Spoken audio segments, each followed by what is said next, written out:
Hello, esteemed viewers. Today, we will talk about the age-old question of how to spit in the face of tyranny. But first, let me give you a round of applause for choosing to watch this video instead of scrolling through cat videos or narcissistic influencers. Kudos to you. Before we get into the nitty-gritty of how to overthrow oppressive regimes, let's talk about the power of words. The saying, "Sticks and stones may break my bones, but words will never hurt me," is a bunch of baloney. Words have the power to incite riots, start wars, and bring down governments. As seen in George Orwell's novel, 1984, words can even be manipulated to alter history and control people's minds. So, use your words wisely. The first step to fighting tyranny is recognizing it. Tyranny can come in the form of a dictator, an oligarchy, or even a democracy that has forgotten about the people. Tyrannical leaders have a knack for using fear and propaganda to maintain their grip on power. They will use military force and surveillance to ensure that their subjects are obedient and docile or face dire consequences. It often starts with small abuses of power, and before you know it, a full-blown authoritarian state is formed. Once you recognize tyranny, it's time to start confronting it. Our first instinct is to take to the streets with pitchforks and torches and start a revolution.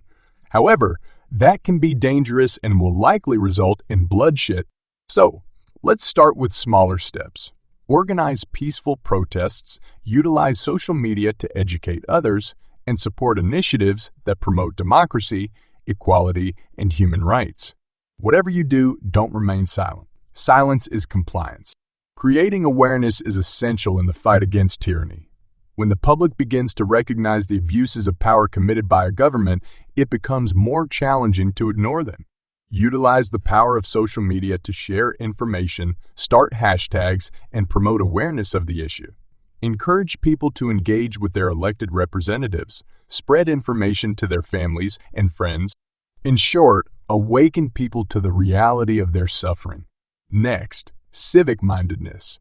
This term refers to the attitudes, beliefs, and behaviors that individuals possess in their relations with one another, their communities, and the state. The most effective response against tyranny is to promote civic-mindedness. When people view themselves as part of a community and are invested in the common good, they become more vigilant in their fight against tyranny. Encourage people to take part in volunteer work, charity events, and help organize social movements that promote justice, equality, and human rights. Lastly, it is essential to promote nonviolence as a means of protesting and confronting tyranny. There is no need to resort to physical violence and aggression, as it only ends up harming innocent people. We must promote peaceful resistance, civil disobedience, and nonviolent protests. Think of Gandhi and Martin Luther King Jr., who both utilized nonviolence in their fight against oppression. Peaceful protests gain the moral support of both the domestic and international communities and delegitimize the regimes in power.